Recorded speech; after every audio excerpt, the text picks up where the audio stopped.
kur ir tā mana labā griba, ka es gribu, lai tev ir tā foršā dzīve, bet nevis tāpēc, ka tu pieprasi, un tāpēc, ka tev automātiski uz to būtu tiesības, bet tādēļ, ka tā ir mana izvēle investēties arī tad tā mana partnera labklājībā, neatkarīgi no tā, par kuru pusi mēs šobrīd runājam. Runāt par naudu ir grūti. Reizēm mēs mēdzam izlikties par to, ka tās mums ir vairāk nekā patiesībā. Taču nonākot pie vakariņu galda restorānā ar draugiem vai paziņām, rodas jautājums, kā mēs par to maksāsim. Mani sauc Ginte Zemgale, esmu bankas Citadele Baltijas klientu pieredzes vadītāja, un, lai parunātu par naudu un savstarpējām attiecībām, esmu uzaicinājusi Kristīnu Balodi, klinisko psiholoģi. Sveiki, Kristīna! Sveiki! Pirmais jautājums varbūt tāds ļoti plašs, bet es ticu, ka tev ir kādi ieteikumi, kā vispār runāt par naudu ar partneri. Man liekas, vienmēr būtiski ir uzdot jautājumu, nevis vai man runāt vai nerunāt ar partneri par naudu, bet ja es runāšu ar partneri par naudu, kas manā dzīvē uzlabosies un kas mūsu attiecībās uzlabosies. Mums ir vajadzīgs trešais, mums ir vajadzīgs kā tāds virsmērķis, uz kuru mēs tiecamies. Jo neviena saruna par naudu nebūs vienreizējs pasākums. Un lielākoties līdz šim tai komunikācijā, es teiktu, liela daļa izaicinājumu runājot par naudu rodās, jo mēs gaidām, ka viena saruna par naudu atrisinās runu par naudu. bet mēs jau negribam tā bezjēdzīgi runāt par naudu. Tā nauda jau ir līdzeklis, lai mēs šai dzīvē kaut ko nodrošinātu vai kaut kādu komunikāciju savā starpā stiprinātu vai attīstītu. Un līdz ar to es teiktu arī tad, kad mēs saprotam, uz kurieni es to gribu sākt virzīt, tad iespējams man pirmā saruna pirms sarunas par naudu ir saruna par to, klau, es te iedomājos vispārībā, manuprāt, ir kaut kāda tāda neuzticēšanās vai ķeršanās vai bailes, domājot par naudu. Kad nevis mums ir ar naudu problēma, bet kad ir kaut kāds izaicinājums par to, ka tā nauda spoguļo, ar ko mums attiecībās patiesībā ir izaicinājumi. Par to, kad mēs runāsim un runājam ar partneriem, ar kuriem veidojam, iespējams, arī kopīgas mājsaimniecības, vai ne?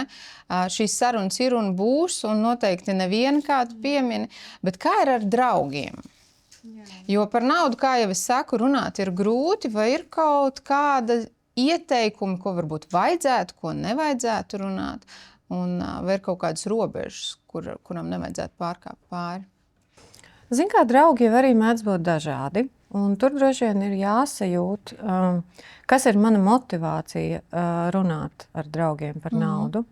Biežākais, manuprāt, ir kā mēs kaut kā ieejam tai naudas tēmā, ir vai nu tomēr mūsu kaut kas kopējs saista, ko mums finansiāli ir kopēji jārisina, vai nu man ir vienkārši zinātkāri par kaut ko. Kā tas draugs to dabūna gatavu, kā viņš šo dabūna gatavu, cik tas maksāja, cik tas izmaksāja.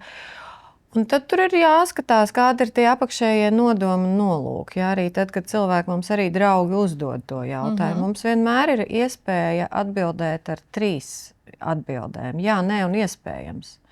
Piemēram, es tev varu atbildēt uz šo jautājumu, bet kādēļ tev tas ir svarīgi? Jo varbūt tev ir patiesībā svarīgāk runāt par to, kādēļ tev tas ir svarīgi, nevis par to manu naudu, vai cik es par ko maksāju, vai kā es kur nonācu, vai to nopirku.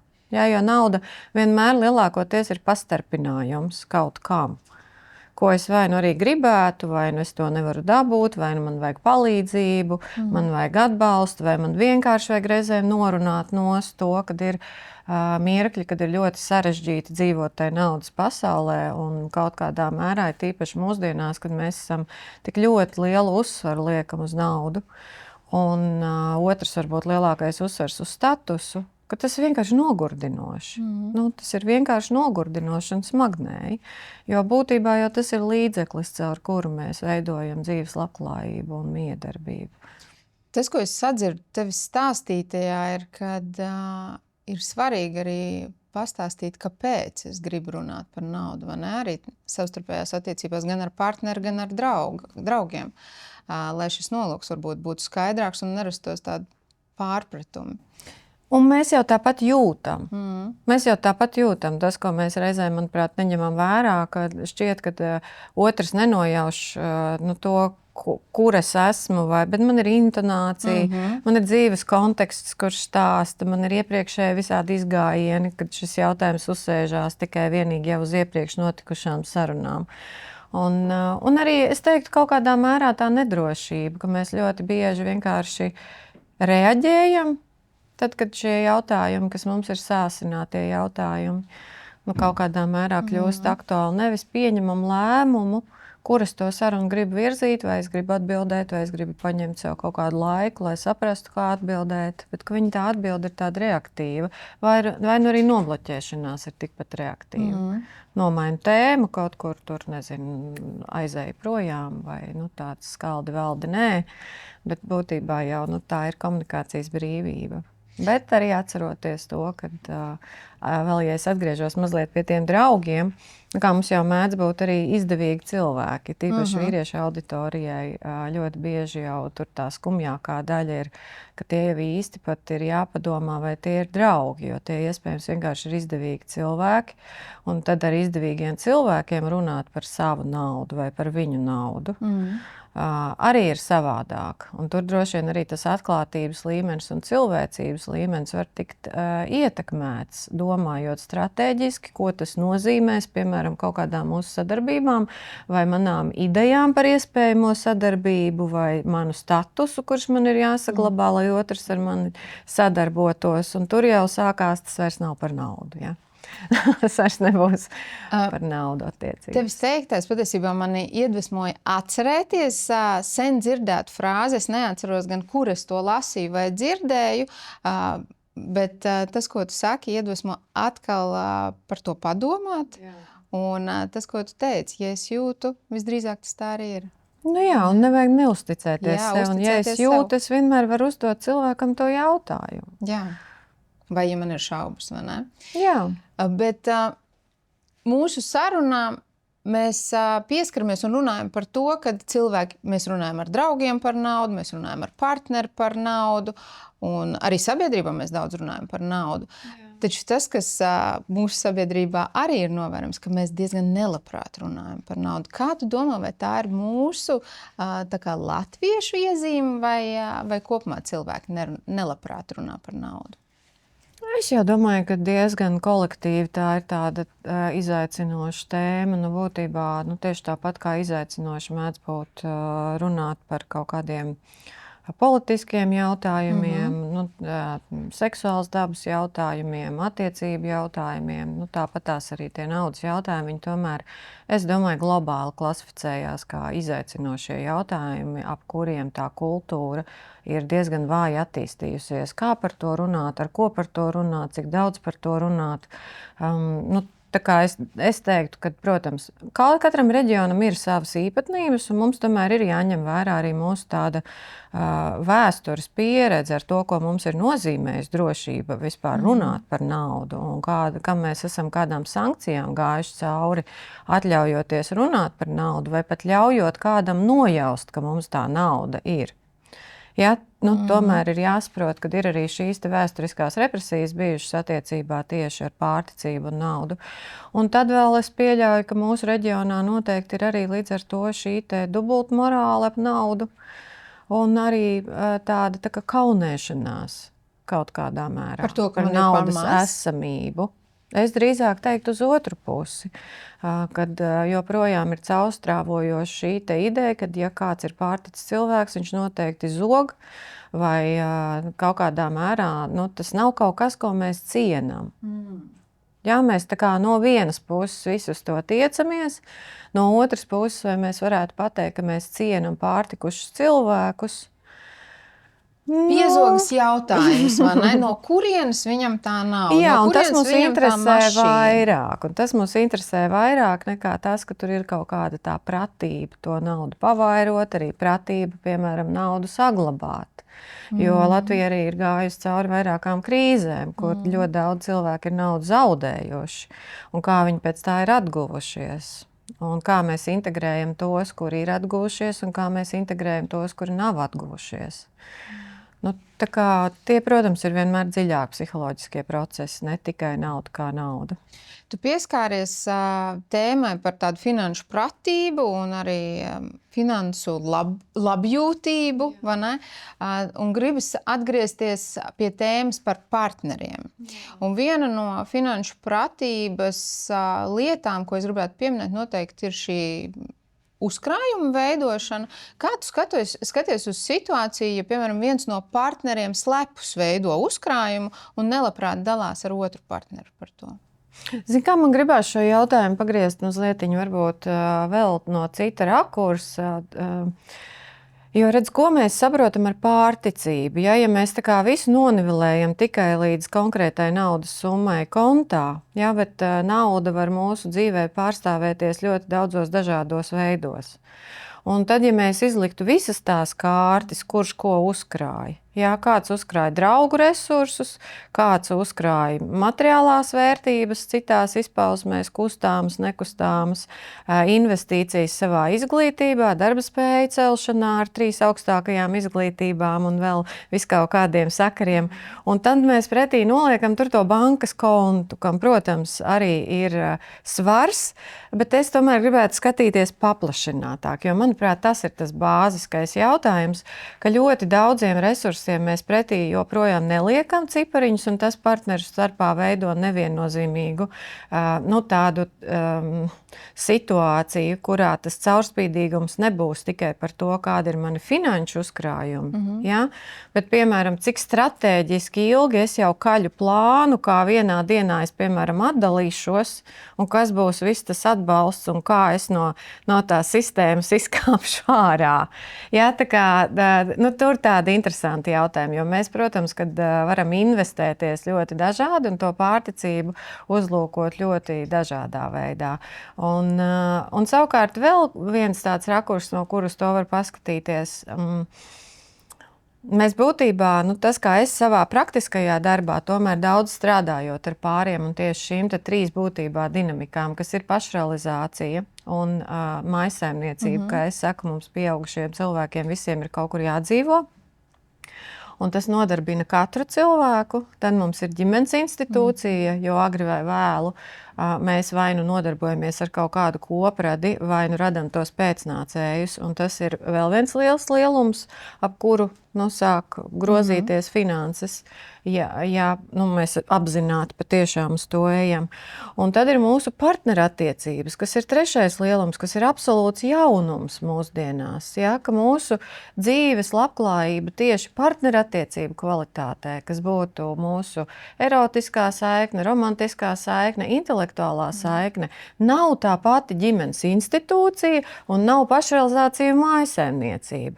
Un te mēs ieraugam tādu būtībā, varētu teikt, 3 stūri ar 3 lieliem tādiem lielumiem, kas katrs prasa pilnīgi atšķirīgu finanšu aprūpi. Ja jau būtībā vēlams mūsdienās, tas, kur mēs esam nonākuši rietumu sabiedrībā vismaz, mēs esam nonākuši pie tā, ka mēs veicinam jebkura cilvēka pilnvērtīgu talantu attīstību un spēju sev pārstāvēt arī finansiāli šajā pasaulē. Tātad finanšu autonomiju un spēju pastāvēt un tādu brīvību no vajadzības tikt atbalstītam mūža garumā finansiāli vai uzturētam. Es pat par dzimumiem Latvijā vispār neņemšos runāt, jo mums ir ļoti strādājošas paudzēs funkcionējošas finansiāli sievietes. Mums te nav nekāds mājsaimnieču kults, vismaz 3 paudzēs bijis. Mums varbūt ir maziņa grupa cilvēku, kas ir šādā veidā dzīvojoši, bet lielākoties mums tomēr ir strādājoša sieviete. Tas nozīmē, ka mums pat mantojumā jau ir nodota tradīcija, ka es kā sieviete uzskatu gandrīz vai tā kā par neiespējamu nerealizēt savus talantus, savas prasmes, savas iemaņas. Un tad ir tikai jautājums, vai man pietiek drosmes par to prasīt naudu. Jā, tas, ko mēs droši vien redzam arī visos finanšu rādītājos attiecībā uz sievietēm, ka ļoti daudz tiek veikti pirmkārt mazapmaksāti darbi, visapkalpojošā joma, daudz, kas tiek darīts vienkārši joprojām uz altruismu un entuziasmu un empātijas no tādiem balstiem, ne tik daudz uz objektīvu darba sadarbības nosacījumiem. Tad vēl ir šīs te papildus jomas, kas automātiski tiek deleģētas sievietēm, kā gandrīz 100% bērnu aprūpe un finansiāla apgādība un bērnu koordinēšana un organizēšana līdz pat izglītošanai un palaišanai tai autonomijā dzīvē. Mājsaimniecības aprūpēšana, kur mēs ceļamies sapņodams par to, kā mazgāt logus, tīrīt grīdas un krāmēt skapjus un domāt, kā no Rimija atgādāt pietiekoši daudz pārtikas, lai visiem pietiktu. Ar savām rokām. Jā, un to mēs kalkulācijās neliekam iekšā. Ja? Tas mums joprojām ir kaut kas, ko mēs tā kā, tad, kad mēs skatāmies, divi partneri dzīvo vienā mājsaimniecībā, cik mums izmaksā gan mūsu pašrealizācija un cik mums izmaksā tā mājsaimniecība, ja mēs neejam tajā dzimuma stereotipos, kurš ir kura pienākums, bet tomēr vairāk praktizējam to mūsdienu realitāti atklātā caurspīdīgā veidā, ka divi pilnvērtīgi cilvēki, ar, protams, to uzsvaru līdz brīdim, kamēr pasaulē nāk bērni, un tur mums ir dzimuma atšķirības tomēr, kā tas ierobežo vienu brīvību izpausties un otra, un kā tad tur vajadzētu notikt vēl vienai pārskatīšanai, kā tad tiek pārdalīta arī tā finanšu veiktspēja, finanšu attīstība, finanšu uzkrājumi un vēl vis kaut kas. Un kā mēs tad kopumā rūpējamies par bērnu labklājību un ko tas mums nozīmē, kas ir vēl tas cits jautājums. Un tad ir tās partnerattiecības, kas būtībā ir vēl viena investīcija, kas mūsdienās, es teiktu, mēs nu pat mācamies, ka vispār partnerattiecības nenotiek pašas par sevi, jo kaut kāda mīlestība tur visu atrisina. Izrādās kaut kādu laiku ir jūtu stāvoklis, un tiklīdz pazūd jūtu stāvoklis, pazūd atbildība, cieņa vai ieinteresētība vai vispār prasme kaut kādā mērā, tad to jūtu stāvokli praktizēt kā darbības vārdu, nevis atsaukties uz viņu kā uz attaisnojošu jūtu vārdu, nemaz nerunājot par erotisko un intelektuālo saikni, kas ir absolūti tikai un vienīgi atkarīgs no tā, vai mēs to redzam kā praksi, kurā mēs investējamies, un arī, protams, finansiāli izglītojoties, radot tam laiku un telpu, kas arī maksā, apmeklējot pasākumus, kuros mēs kā pāris varam augt un saprast vispār, kā tad ir tīpaši, ja mēs runājam par ilgtermiņu, aprūpēt sevi šajā te ziņā, ka tas nenotiks pats no sevis. Tas ir vēl viens liels jautājums, kas līdz šim mēs skatījāmies vairāk. Tā kā mums ir svarīgi saprast, kas notiek ar tām mājām, kur mēs dzīvojam. Tā neviennozīmīgi mēs tur esam līdz šim atbalstījuši viens to otra autonomiju un finansiālo veiktspēju. Tomēr mēs klasiski redzam, ka tur ir noslēdz uz vienu partneru attīstību un otru partneru stagnāciju, kas nav izdevīgi nevienā gadījumā. Ja? Mums nav izdevīgs, bezpalīdzīgs cilvēks nevienā gadījumā, lai mēs kopumā varētu patiešām labklājīgāk dzīvot. Un tad, protams, kā mēs uztveram vispār tos ģimenes jautājumus un bērnu jautājumus. Es tevi stāstīju tajā sajūtu un sadzirdu tādu nepieciešamību pēc caurspīdīguma, pēc atklātības arī šajās tēmās, par kurām tu runā. Un pieminētā situācija par noslēpumu uzkrājumu, piemēram, es pieļauju, ka tā varētu radīt kādu problēmu situāciju partnerattiecībās, kā noslēpums par to, kad es tev nesaku, kad es veicu uzkrājumu. Es sadzirdēju to, ko tu teici, kādam mērķim, un te būtu svarīgi pašam sev atbildēt, kam tad es veicu šo uzkrājumu, vai tas ir drošības spilvens, vai tomēr es grasos pieņemt kādus kardinālus lēmumus attiecībā uz mūsu attiecībām. Kā šādas finansiālas problēmas, potenciāls, par kurām es arī stāstīju, varētu ietekmēt partnerattiecības un vai no tām var izbēgt? Nu, cilvēks cilvēku krāpj kopš cilvēks ir radies visos iespējamos veidos. Un, ja mēs parasti to uzmanību līdz šim esam varējuši ļoti centrēt uz tieši to seksuālo krāpšanu un no tā tur taisīt milzīgas scēnas un šaušalīgas pārdomas, tad iespēja ir daudz vairāk. Iespējas ir vienmēr bijušas un arī ir izmantotas daudz vairāk. Jā, tā kā, mēs gribam domāt, ka tā intimitāte, kas būtu tas caurspīdīgums, nevis, ka mums ir seks un tāpēc mums ir intīmas attiecības, bet tāpēc, ka mēs esam atvērti cilvēki un mēs mācamies uzticēties viens otram. Gan finansiāli, gan emocionāli, gan seksuāli, gan vienalga kādā veidā mums ir jāuzticās. Tā tad būtu tā intimitāte, kur reprezentējās dažādos veidos. Bet es teiktu, ka tur arī mēs šobrīd esam tādā pārmaiņu etapā, jo ģimenes institūcija tomēr ir sena institūcija, un mūsu izpratne par partnerattiecībām ejot cauri dažādiem laikmetiem, viņi jau arī mainās. Bet mūsdienās mēs esam nonākuši līdz tam, ka mēs vairāk runājam par diviem līdzvērtīgiem partneriem, kā tādiem dzīves draugiem, kas būs viens otra dzīves liecinātāji, nevis vairs tik romantizēti par kaut kādiem mūžīgiem ilgtermiņiem, ārkārtīgi ambicioziem solījumiem, jo visa jau tā ambīcija kaut kādā mērā ir tikusi līdz šim balstīta arī iekš ārkārtīgi tādiem ciniskiem un es pat teiktu drastiskām metodēm, kā viņu saglabāt, kas ir visas iespējamās vardarbības formas, kas mums ir nodrošinājušas to ilgtermiņu. Tāpēc, protams, jo caurspīdīgākas mūsdienās mēdz būt mūsu attiecības, un tas nenozīmē, ka tas tā automātiski vienkārši notiek, ka mēs pie tā caurspīdīguma tā nonākam, jo tas, kas mūsdienās, manuprāt, ir lielākais izaicinājums, mēs vairs neesam spējīgi vienoties īsti pat, 3 mēnešus, ko mēs uz priekšu darīsim.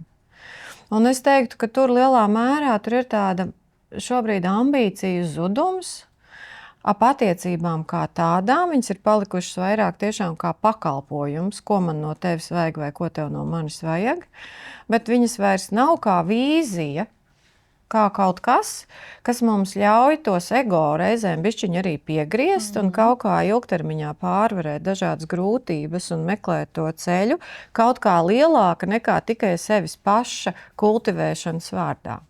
Un ja kādreiz mēs tomēr iekopām tās lauksaimniecības, mājsaimniecības un pirkām un pārdevām, un tas bija kaut kas dēļ, kā mēs bijām gatavi sadarboties, arī integrējot visu kaut kādas grūtības, tad, protams, ka bērnu jautājums, ap kuru mūsdienās mēs mācamies laist, patiešām laist vaļā šo sagrozīto kaut kādā mērā bērnu centrētību, kur uzliek arī bērniem ļoti lielu, tādu nevajadzīgu reizēm atbildību, kādēļ mēs saglabājam tās attiecības, attaisnojot to ar viņu labklājību, ja mēs paši viņās tik slikti jūtamies vai nespējam realizēties. Kā tieši tas viņiem varētu būt nākt labumā. Un tad ir šis trešais jautājums, kas tad ir arī, piemēram, tās mūsu partnerības ambīcijas un kā viņās tiks investētas tās finanses, par ko vēl būs mūsu attiecības. Un tur, manuprāt, šobrīd konceptuāli trūkst ambīcija. Un tāpēc mums nav īsti uz ko tiekties, arī finansiāli. Citadeles veiktajā aptaujā dati liecina par to, ka vairāk kā puse jaunās paaudzes pāru Latvijā ir pieņēmuši lēmumu, ka par tādu daļēji kopīgu budžeta plānošanu. Kā tu uz to skaties? Kad izdevumi tā kā mums ir kopīgi, bet katram arī personīgie izdevumi. Zini, kā šis jautājums arī skar to, ka mēs jau nekad neesam, varbūt, ja mēs strādājam bankā vienā darbas pozīcijā, mums ir vienāds atalgojums, un tad mēs varam ar tādiem vienādiem ekonomiskajiem rādītājiem sanākt kopā un sākt tagad tās naudiņas tur dalīt. Bet lielākoties dzīvē jau tā nav. Mēs strādājam dažādus darbus, un vienam ir viena ienākuma, otram ir otra ienākuma, un tas vienmēr ir tāds jutīgs jautājums, kā mēs to ienākumu sadali, tad veiksim tā, lai man ir personisks komforts, lai mans partneris jūtās kā mans partneris, nevis kā svešinieks manā dzīvē. Un tomēr es teiktu, ka mums ir kaut kāda finanšu ambīcija vienmēr partneru attiecībās, kur saistās ar partneru ienākumiem, ka mēs tā kā sevi ieskaitam tajā labklājībā, ko partneris mēģina nodrošināt sev. Jo kaut kādā ziņā jau tas ir tas apliecinājums, ar ko tad es atšķiros no visiem citiem pasaules iedzīvotājiem, ar kuriem es iešu piecīti aizņemties un atdošu to piecīti, un kur varbūt mēs tomēr to naudas, kā jau es teicu, mums apmaiņa notiek ļoti daudzos dažādos veidos, un ne visam pretī ir cipari. Tā kā tai naudas plūsmai starp partneriem tomēr kaut kādā mērā vajadzētu būt vitālākai, dzīvākai, brīvākai un ne tik ļoti kantainai vai stīvai vai nedrošai. Kur ir tā mana labā griba, ka es gribu, lai tev ir tā foršā dzīve, bet nevis tāpēc, ka tu pieprasi un tāpēc, ka tev automātiski uz to būtu tiesības. Bet tādēļ, ka tā ir mana izvēle investēties arī tā mana partnera labklājībā, neatkarīgi no tā, par kuru pusi mēs šobrīd runājam. Kas ir tāds neviennozīmīgs jautājums, un mēs jau līdz šim neesam par to runājoši, jo arī tīri paskatoties reizēm savās dzimtas vēsturēs, mēs jau redzam, ka ļoti bieži tā viena maciņa turēšana ir bijusi iespējama tikai tāpēc, ka viens ir bijis pelnītājs, un otrs tur varbūt diezgan minimāli kaut kādu to finanšu pienesumu nes. Un vēl ir tas, kad viens iespējams nav gribējis vispār iesaistīties un iedziļināties ikdienas izmaksās.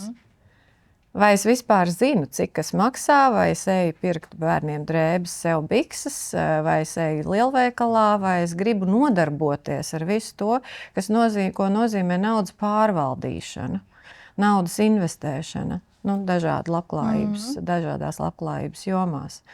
Tā kā vienmēr tā ir saruna, vienmēr tā ir tomēr saruna un skatīšanās, ko mēs gribam pavairot savās attiecībās. Nevis pats naudas jautājums, bet ko mēs gribam pavairot savās attiecībās. Un es pieļauju, ka, kā jau pieminēji, paaudzes ir tik dažādas, un līdz ar to stājoties šajās partneru attiecībās, arī mēs esam tik dažādām pieredzēm un tik dažādām izpratnēm par finansēm. Viens negrib iesaistīties izdevumos, viens savukārt varbūt ir ļoti koncentrēts tieši uz ieņēmumu vairošanu un tā tālāk. Kā tu skaties, vai pieredzētā finanšu situācija bērnībā, un es domāju par tādu lielu varbūt pārticību un savukārt arī, kur tas naudas trūkums ir bijis izteiktāks, ietekmē mūsu izpratnes veidošanu šodien pieaugušiem? Protams, ka ietekmē. Pirmais jau viennozīmīgi ir dzimtā veidojušās ticības un pārliecības par un ap naudu un finansēm. Kas ir kā mantras tiek skaitītas vai reizēm kā attieksmes, kaut vai piemēram, ja es kā bērns dzirdu, kad katru reizi, kad man tiek iedota vienalga kabatas nauda, tu tikai tērē prātīgi, jo mums nav naudas. Un tas skan tā kā papildus teikums katrai reizei, man tā kā konceptuāli saglabājas, mums nav naudas. Un katru reizi, kad tu droši vien pīkšķiņ to savu kārti, vai ne, tavu galvā ir... Un tad ir jautājums, kā manī tas rezonēs. Man pēc tam būs sajūta, tad, kad es dabūnu kaut kādu naudu, man ir nauda, es tagad pīkstinu, jo es vienkārši vairs nespēju tolerēt to sajūtu, ka mums nav naudas, man nav naudas, mums nav naudas, man nav naudas. Un tas ir tas, kas patiesībā biežāk notiek, ka mums ir vajadzīga tā kā rehabilitācijas paudze, kura aiziet pretējā virzienā, kura tā kā iedod to viegluma sajūtu, ka nauda nāk un iet. Un nav smaga. Un var nebūt smaga, un izrādās, ka apritē var iet ļoti dažādos veidos, bet tur būs, protams, dzimuma atšķirības, jo mēs vīrieti daudz vairāk identificējam ar naudu nekā sievieti, un sievietei ir arī patiesībā daudz vairāk attīstītas sociālās pratības, kuras viņai nodrošina ātrāku atgriešanos, gan atkal dabūt dabūt jaunu darbu, gan atrast veidu, kā palīdzēt, dabūt kaut ko uz apmaiņu, atgriezties pie resursiem nekā vīriešiem, kas ļoti, ļoti ilgu laiku var pavadīt dīvānā sērojot par to, ka es nedabūju darbu tieši tik ambiciozu, cik es uzreiz biju paredzējis, es dabūšu, un es neko citu neiešu līdz tam nedarīšu. Ja, tā kā, kur arī ir tā savādākā psiholoģiskā kaut kāda reakcija uz kaut kādu limitu un ierobežojumu, cik brīvi, kura personība izpaužās tad, kad ir tie līdzekļi pārtērēti vai viņu nav. Un arī cik tā noturība ir liela. Jā, stresa noturība, ko nozīmē kaut vai uzturēt apzinātu kontaktu tad ar bankām, kurās ir aizņemti kredīti vai kur nevar atgriezt kaut kādus tos līdzekļus. Līdz ar to arī ar līdzcilvēkiem. Tā ir vēl viena lieta, ka mēs ļoti daudz kur Latvijā ciešam no tā, ka mums institucionālā vide joprojām asociējas ar soda vidi, un mēs neceļam klausuļus, nekontaktējamies, nesazinamies, nerisinam finanšu problēmas, jo mums ir bail no nosodījuma, no vērtējuma būtībā un no tāda uzreiz sajūtas, ka tur sekos kaut kādas sankcijas, nevis elastīga saruna vai iespēja vai risinājumi, kas varētu tad, kas arī ir tās sankcijas, bet viņas nav tādā agresīvā, skaldi valdu veidā pasniegtas. Un tas ir tas, ko mēs arī iemācamies, ja? Un tas ir tas, ko es saku par to vēsturisko mantojumu, ka mums nauda ir maksājusi dārgi, mūsu senčiem labklājība un statusa labklājība, gan materiāla labklājība mums ir maksājusi dārgi. Tas ir viena domforma, kura tagad pamazām varbūt var sākt risināties, bet būtībā tas ir 2 paudzes atpakaļ. Tas ir tepat, ja mūsu omīts un opīši ir cietuši no šīs kaut kādām pieredzēm, kas nākošajā paudzē ir vienkārši varbūt labākajā gadījumā kompensējušās. Un tad ir tagad tā jaunā paudze, kura mācās. Tā kā pirmkārt atkal pieņemt, ka finanses ir kaut kas, kas var būt. Tad mācīties ar viņām apieties, viņas pavairot, viņas saglabāt, viņas atlaist, tad atkal celties augšā un atkal pelnīt, saprotot, ka jebkura cilvēka dzīves labklājība jau nav tāda taisna mākoņos, tas tomēr ir vismaz pakāpieni, bet visbiežāk tas tomēr ir tā kā kardiogramma uz augšu uz leju, vēlams ar kaut kādu stabilitātes sajūtu, bet objektīvi tas nozīmē arī integrēt zaudējumu sajūtu. Un tur tāda veselīga atkal atdalīšanos no naudas un citu resursu apzināšana, kas atkal palīdz tad atgriezties tajā naudas plūsmā. Tevi stāstītajā, tu piemini šīs 2 paudzes, mūsu omes un arī mūsu bērnus vai mūsu jauniešus šobrīd. Un viņiem noteikti ir dažādi šī izpratne par naudu. Kādi varbūt būtu tie tavi ieteikumi, lai šīs 2 paudzes spētu labāk saprasties attiecībā par finansēm? Tas jau ir būtībā tas pats tā vispār runāšana par tām finansēm. Un es domāju, ka tur, kur mēs kā vecāki esam starp bērniem un vecvecākiem, mums ir jābūt reizēm tiem tulkiem. Tāda izpratnes veidošana. Vecvecāku mīlestības valoda noteikti ir materiālā valoda, tāpēc vai tā būs naudas vienība, vai tā būs, kompota burciņa, vai tas būs kaut kāds pirkums, kas caur ko tiks komunicēta saikne, ir tas, ko mēs ļoti bieži neņemam vērā. Mūsu vecvecāku paudze viennozīmīgi ir automātiski ieskaita rūpes par mums un par mūsu bērniem tā kā savā atbildībā, kas mums varbūt ir vājāk attīstīta, ir šī atpakaļejošā atbildība, kā mēs skatāmies, ko mēs aizvedam, kā piemēram es kā mazbērns iedomājos, ja es braucu pie omītes vai opīša, kas ir tā labklājība, ko es aizvedu uz turieni, tā saikne. Jā, jo mums ir tomēr pagaidām vēl tas, ka mēs stumjam katru jaunāko paudzi uz priekšu, un mēs vēl konceptuāli neesam tajā labklājības līmenī, kur mums jau tā aprite sāktu notikt, kur mūsu pensionāri būtībā var būt atslābuši, tāpēc, ka viņi saprot, ka viņi nav finansiāli vieni vecumdienās ar to pensiju, kur viņiem ir izdevies sapelnīt tādā formā, kādā tas šai valstī ir bijis iespējams, ir tīpaši par sievietēm runājot. Jā, tā kā, tur ir tādas, es domāju, komunikācijas lietas, par kurām ir jāparunājās gan ar bērniem, gan arī ar vecvecākiem reizēm. Un tad, jā, protams, visas jaunās pratības. Tiešām visas jaunās pratības, kas mums visiem ir pieejams, arī pateicoties banku visiem piedāvājumiem un visām atvieglotajām gan aplikācijām, gan programmām, gan vēl kaut kas, manuprāt, palīdz jauniešiem jau daudz apzinātāk un foršāk rīkoties ar finansēm un sekot viņām līdzi un iet tai finanšu rotaļā. Kurā ir savi nosacījumi un savi noteikumi, un pētīt to vairs nekā tik ļoti izdzīvošanas jautājumu, bet arī kā vēl vienu formu, kā es varu apgūt šo, būtībā pasauli, attīstot savas prasmes un iemaņas, kas vairs nebūs tikai kā man izdzīvot, kā nomaksāt rēķinus un kā man iegūt izglītību un kā man kaut ko sasniegt, bet jau iespējams tajā līmenī, kā man vienkārši jau esošās finanses un esošo drošību pavairot un investēt.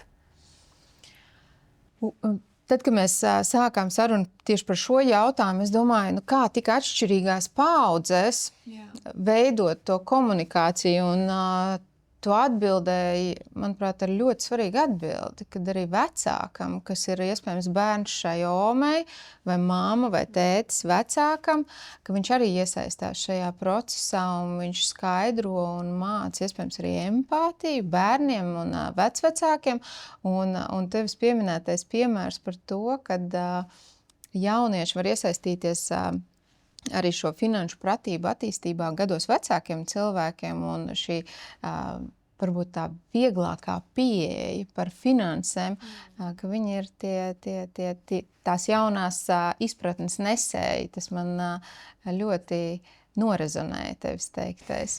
Un arī noteikti tās jaunās drošības nesēja tajā caurspīdīgumā un spējā runāt. Jo, protams, ka ja mēs paskatāmies uz vecvecākiem un mums uz visiem ir viens apelsīns, tad ko izdarīs katra oma? Viņa dos mazbērnam visu apelsīnu. Viņa pat mūsu paudzi izlaidīs. Tur dalīšanās nenotiks. Mēs ko darīsim? Un tad ir mums vecāku paudzē liels jautājums, kādēļ mēs to šobrīd darām. Kādēļ mēs visu apelsīnu atdodam saviem bērniem? Vai mums ir joprojām tāds bats un tāds izmisums un tādi limiti, ka vienīgais, kas mums ir jādomā, nevis kā iemācīt bērnam dalīšanos, un viņš pēc tam veidos attiecības, kurās viņš jūtās. Dalīties ir forši, otrs arī ēd apelsīnu, tas gan ir skaists skats. Viņš arī ir priecīgs, ka viņam arī ir tas apelsīns. Tā ir prasme, un vai tā pēc tam ir nauda, vai tas ir jebkas dzimtas ietvaros, ko mēs dalam un pārdalam, un mums ir kopīgs prieks, ka mums visiem ir, nevis vienam ir uz otra rēķina. Tā jau arī ir vērtību sistēma, kuru mēs veidojam. Katrs savas paaudzes ietvaros, novelkot skaidru, cieņpilnu robežu ar aizejošās paaudzes vajadzībām, jo viņas iespējams mums vairs nekalpo, un tās vērtības arī mums var vairs nekalpot, kā mūsdienu pasaulē integrējamas vērtības, kuras pavairot labklājību. Un tad mēs brīnamies, ka mums ir bērni, kuri neprot parūpēties, kuri ir ļoti sevis centrēti, kuri visu apēd, visu sagrābj, visu paķer un visu pieprasa, bet kā tad viņi savādāk var iemācīties? Un mēs nonākam otrā galībā, ne? Jā. Jā. Un tā ir tā kompensācija, ka nerisinot traumatiskas pieredzes un nerisinot tos smagnējos jautājumus, mēs viņus nododam nākošajai paaudzei, kura vēl viņus tā kā, tas tā kā jaunie vīrusi, ka viņi attīstās, viņi vienmēr ir vēl apgreidotāki. Tieši tāpatās arī tās tradīcijas, viņas kļūst vēl apgreidotākas un reizēm vēl, un tam mēs brīnamies, kur tāda patērētāja paudze. Visu tik viņiem vajag, un viņi vispār nepadomā par to, ar kādu ābolu groziņu viņi ir atnākuši. Tieši tā. Pietuvojoties mūsu sarunas noslēgumam, es gribētu dzirdēt tavu viedokli par drošības spilvenu, finansiālo drošības spilvenu. Un tā nozīme mūsu labjūtībā, cik mēs jūtamies labi, varbūt mazāk stresaini, guļam mierīgāk. Varbūt šis drošības spilvens tiešām ir kā tāds labs, mīksts spilvens un arī parūpējas par tādu mūsu labsajūtu. Kāds būtu tavs skatījums? Mans pirmais drošības spilvens ir mana fiziskā un mentālā veselība, nevis nauda. Jā. Tad mans otrais. Mēs dzīvojam materiālā pasaulē, jā, un tā ir mana pratība iet apmaiņā, un, ja vajadzīgs, tad arī naudas apmaiņā. Jā, vai es esmu veikusi uzkrājumus, vai es saprotu, ka man ir jāsāk veikt tie uzkrājumi, bet es noteikti nevaru tā kā ignorēt šo jautājumu, ja, ka es dzīvoju materiālā pasaulē, un man ir jāsāk veidot apzinātas attiecības ar to, ko man nozīmē nauda un labklājība, vai viņa būs viennozīmīga tā kā tiešā formā, vai viņi būs jebkādā citā formā, bet tas ir būtisks jautājums, par kuru domāt. Un tad šis te cilvēka resurss. Jā, kad cilvēks jau arī vienmēr ir resurss, caur kuru mēs varam nonākt finanšu apmaiņā. Jā, tā kā, tie būtu droši vien tādi būtiskākie drošības spilveni. Bet, ja nebūs manis, tad man neviens drošības spilvens nebūs vajadzīgs. Pilnībā piekrītu, un man ļoti patīk, kā tu paplašināji šo izpratni par tik bieži pielietoto vārdu savienojumu drošības spilvens, kur pirmā mūsu asociācija tīpaši banku nozarē strādājošiem un arī tiem, kas ir tuvāk finanšu pasaulē, tad tas ir vēl viens mans uzkrājuma konts, kur es attiecīgi noguldu naudu. Bet paldies, kad iedeva mums šodien plašāku redzējumu par izpratni par finansēm un arī plašāku redzējumu par finanšu spilveni, ka tas nav tikai eiro manā kontā, bet tas ir arī tas, kā es jūtos. Paldies, Kristīne, tev par sarunu. Paldies. Sarunās par naudu, kā arī sarunas laikā mēs dzirdējām, tādas vienotas formulas, kas ir pareizi vai nav pareizi, ir grūti atrodams. Mēs katrs esam unikāls, mums katram ir sava pieredze, un arī uz drošības spilvenu mēs varam paskatīties plašāk. Un beigās mēs nonākam pie secinājuma, ka drošības spilvens nav tikai eiro tavā kontā. Tas ir tas, kā tu jūties, un spēja atbalstīt arī tavu emocionālo labsajūtu. Uz tikšanos nākamajās epizodēs!